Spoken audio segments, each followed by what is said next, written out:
Hello बच्चों, welcome to the class. आज हम स्टार्ट करने वाले हैं चैप्टर नंबर 6 का जो थ्योरम्स हैं, जो एक्सरसाइज 6.2 से पहले हमें जो 2 थ्योरम्स पढ़ने हैं बहुत इंपॉर्टेंट। आज हम वो दोनों थ्योरम्स को करेंगे क्योंकि इन्हीं थ्योरम्स पे बेस्ड है आपके एक्सरसाइज 6.2। और इससे पहले हमने चैप्टर का जो थोड़ा बहुत इंट्रोडक्शन था सिमिलैरिटीज़ के ऊपर, और एक्सरसाइज 6.1 हमने इससे पहले वाली वीडियो में कर ली थी। अगर किसी बच्चे ने वो वीडियो नहीं देखी है तो प्लीज़ आप उस वीडियो को जाकर देख सकते हैं इससे पहले। चलिए हम थ्योरम स्टार्ट करते हैं। The most important theorem of this chapter is BPT theorem, जिसे बेसिक प्रोपोर्शनलिटी थ्योरम या थेल्स थ्योरम भी बोला जाता है। ठीक है, तो ये एग्ज़ाम में किसी भी नाम से आ सकती है, तो आपको इसके नाम याद रखने हैं। सबसे पहले हमें इसकी जो स्टेटमेंट है वो भी आनी चाहिए। स्टेटमेंट भी कभी कभी एग्ज़ाम में आती है। एग्ज़ाम में ऐसा लिखा हुआ आता है, state and proof BPT theorem. मतलब आपको स्टेटमेंट, क्वेश्चन भी खुद लिखना है और आंसर, उसका सॉल्यूशन जो होगा, प्रूफ होगा, वो भी आपको खुद लिखना है। तो क्वेश्चन समझ लेते हैं पहले। स्टेटमेंट क्या है? If a line is drawn parallel to one side of a triangle. If a line is drawn parallel to one side of a triangle, अगर किसी ट्राइंगल के एक साइड के पैरेलल में एक लाइन ड्रॉ कर दूँ, इसका मतलब ये इसके पैरेलल है। ठीक है, to intersect the other sides in distinct point, वो उस अदर लाइंस को दो डिस्टिंक्ट पॉइंट्स पे कट कर रही है। तो आपको क्या करना है, the other two sides are divided in the same ratio, मतलब ये अपॉन ये इज इक्वल्स टू ये अपॉन ये होगा। इसका मतलब क्या हुआ, अगर आपके पास एक ट्राइंगल है और अगर मैं इस लाइन के पैरेलल एक लाइन ड्रॉ कर लूँ जो बाकी बचे हुए साइड्स को दो अलग अलग पॉइंट्स पे काट रहा है, तो ये upon this side is equals to this upon this side होगा।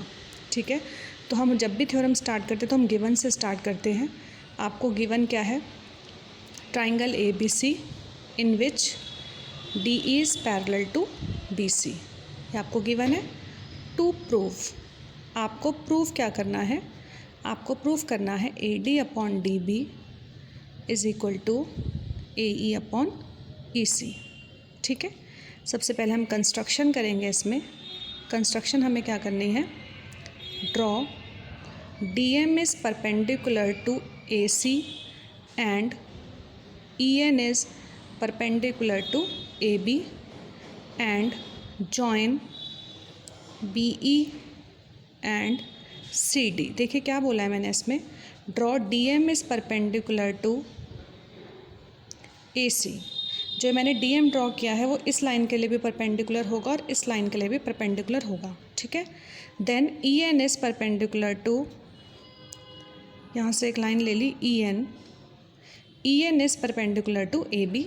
उसके बाद क्या बोला है, बी ई और सी डी को ज्वाइन कर दीजिए। ये थोड़ा टेढ़ा हो गया, आपको सीधी लाइन ले जानी है, बी ई और सी डी को ज्वाइन कर देंगे। ठीक है, चलिए अब स्टार्ट करते हैं। सबसे पहले हम प्रूफ, देखिए यहाँ से पहले आपको ये वाले साइड से स्टार्टिंग करनी है। ठीक है, सबसे पहले आप लिखिए area of triangle A D E.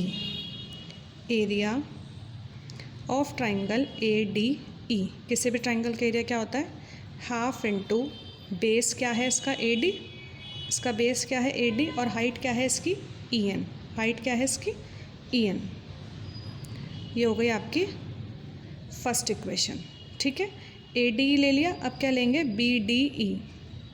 Area of, इसको स्मॉल, ठीक है, area of triangle B D E, half into base क्या है बी डी, और हाइट क्या है इसकी, मैंने क्या बोला था, चाहे मैं कोई सी भी लाइन लूँ, मेरी इस तरफ की हाइट ई एन ही है, इसकी हाइट हो गई ई एन। ठीक है, डिवाइड इक्वेशन 1 एंड 2 को डिवाइड कर दीजिए, मतलब ये ऊपर और ये आएगा मेरा नीचे। ये हो गया half into A D into E N upon half into B D into E N. E N से एन कट गया, हाफ से हाफ कट गया, तो मेरे पास यहाँ पे क्या आ गया, A D upon B D. ठीक है, ये हो गया इक्वेशन नंबर 3। ठीक है, मैंने अब पहले इस साइड से लिया था, अब आपको इस साइड से लेना है। एरिया ऑफ ट्राइंगल, आपने यहाँ पे ए डी ई लिया था, तो आप यहाँ पे ए ई डी लो, चाहे ए डी ई लो। मैं इस ट्राइंगल को यहाँ से उठाऊँ चाहे ऐसे उठाऊँ, बात एक ही है, तो मैं इसको ए डी ई ही लिख सकती हूँ। इसका क्या होगा, हाफ इंटू बेस है AE और हाइट क्या है DM। ये हो गई क्वेश्चन नंबर 4। अब क्योंकि इस साइड से है तो आप ये वाला लेंगे CED, area of triangle CED, क्योंकि आपने यहाँ से BDE लिया तो आप लेंगे CED। हाफ इंटू बेस कितना है CE और हाइट कितनी है, हाइट वही होगी DM, क्योंकि मैंने बोला था हाइट पूरे ट्राइंगल के लिए वही है। दोनों इक्वेशन को डिवाइड कर देंगे। Divide equation 4 and 5। Area of triangle ADE ऊपर रहेगा, divided by area of triangle CED is equal to half into AE into DM upon half into CE into DM। Half से हाफ कट गया, DM से DM cut गया, क्या बच गया AE upon CE। ये बन गई इक्वेशन नंबर 6। अब जरा इक्वेशन नंबर 3 और इक्वेशन नंबर 6 को देखिए। इक्वेशन नंबर 3 में लिखा है area of ADE upon area of BD is equals to AD upon BD। यहाँ लिखा है area of ADE upon area of CED is equals to AE upon CE। मुझे इन दोनों को इक्वल करना था according to proof. AD upon DB is equals to A upon C करना था, लेकिन ये दोनों कब बराबर होंगे, जब ये वाला पोर्शन और ये वाला पोर्शन आपस में सेम हो जाए। अब इसका ऊपर वाला पार्ट ADE, इसके ऊपर वाले पार्ट ADE के बराबर है, लेकिन इसके नीचे लिखा है BDE और इसके नीचे लिखा है CED।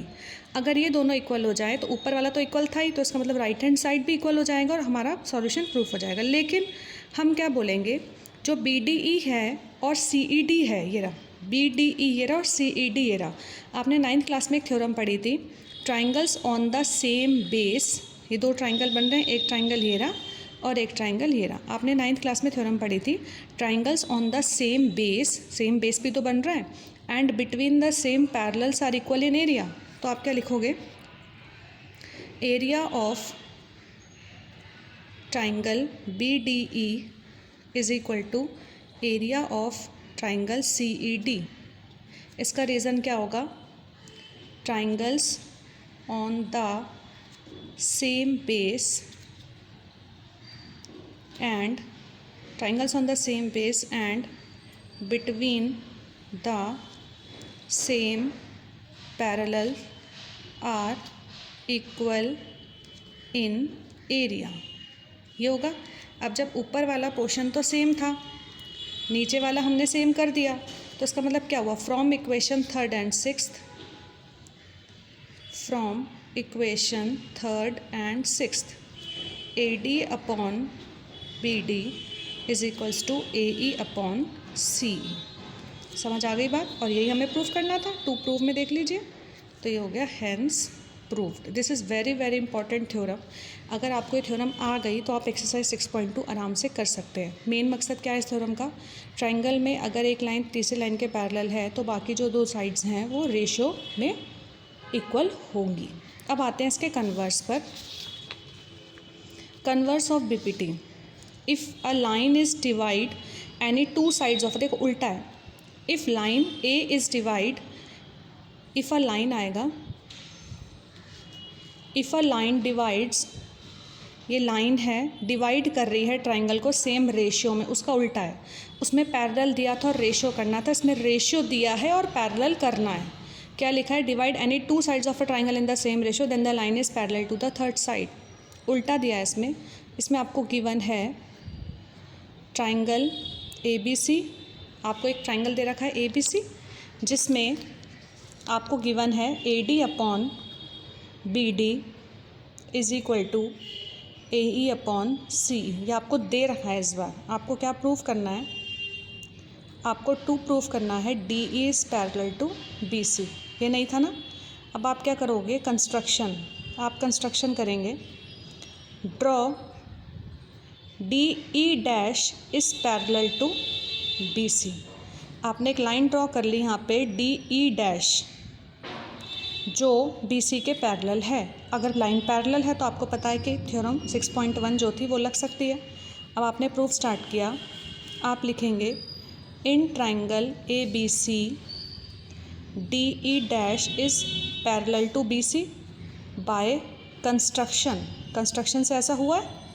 और जब ये वाली लाइन इसके पैरेलल है, इसका मतलब by using BPT basic proportional theorem से AD अपॉन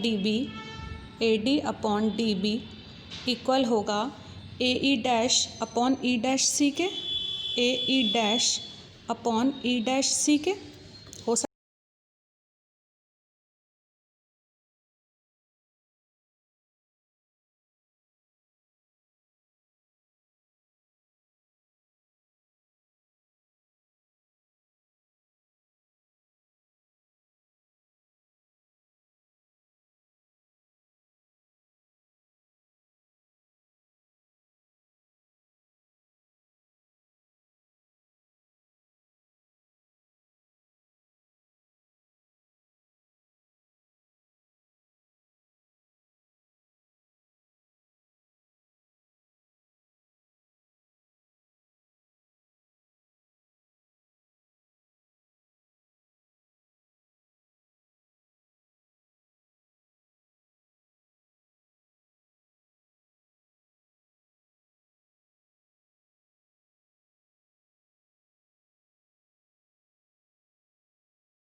हमारे पास था AD upon DB is equals to AE dash upon E dash. इसको मैंने इक्वेशन नंबर 1 मान लिया और मैं यहाँ पे ले लेती हूँ ऑल्सो।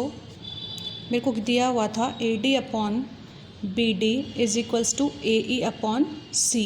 ये मेरे को दिया हुआ था, ये गिवन है, ये गिवन था, इसे मैंने मान लिया इक्वेशन नंबर 2।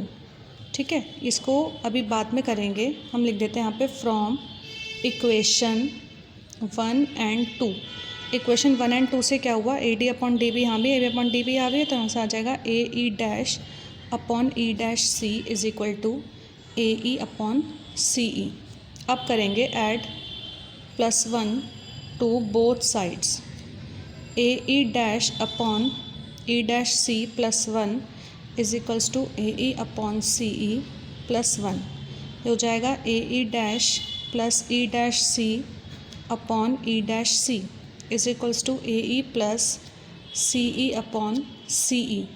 ठीक है, AE dash plus E dash C क्या बन गया, AC upon E dash C is equals to AE plus EC, ये भी क्या बन गया, AC अपॉन CE। ये दोनों कट गए 1 1, तो इसका मतलब क्या हुआ, CE जो है वो CE डैश के बराबर आ गया। जो CE है वो CE डैश के बराबर आ गया। इसका मतलब दोनों पॉइंट कॉन्साइड कर रहे हैं, एक दूसरे के ऊपर है। इसका मतलब क्या हुआ, therefore E and E dash coincides each other, therefore DE is also parallel to BC। यही करना था आपको, हैंस प्रूफ। ये दोनों थ्योरम्स हैं, ये दोनों थ्योरम्स आपको एक तो पूरी समझनी भी है, आपको खुद से करनी आनी चाहिए, इसके स्टेटमेंट भी, पूरी थ्योरम भी, और इनका यूज़ कैसे हो सकता है वो आपको नेक्स्ट एक्सरसाइज में यूज़ करना है। अगर आपको थ्योरम समझ में आ जाएगी तो आप एक्सरसाइज ईजिली कर सकते हैं। Thank you.